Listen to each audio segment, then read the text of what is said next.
Chapter 10. Avoiding Wastage. Story of a Toy. John was a poor boy. He had only a few toys to play with.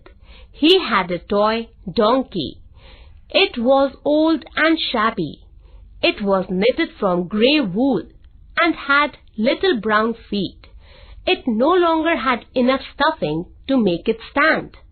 John liked to have the little donkey in bed at night.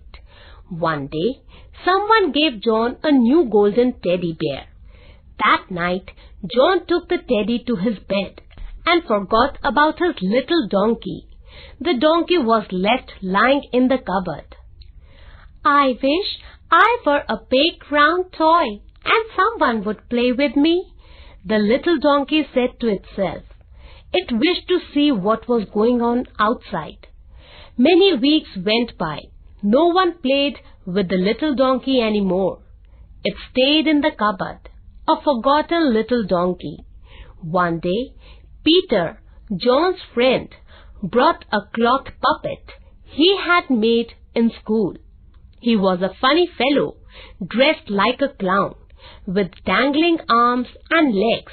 He had pieces of strings tied to his ankle and wrist, and whenever the strings were pulled, he danced. Peter and John decided to have a puppet show. They tried to make the dolls and the teddy bear dance. None of the dolls could dance. They were too stiff, so they looked for the little donkey.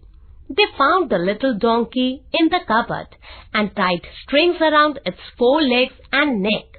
Then it was put on the stage where everyone could see it.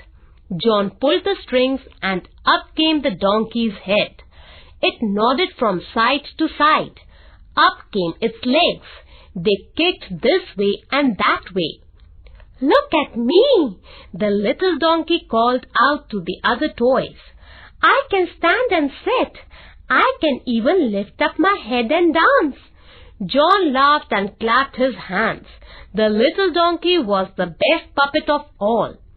That night, when John was going to bed, he said, "Come along, little donkey.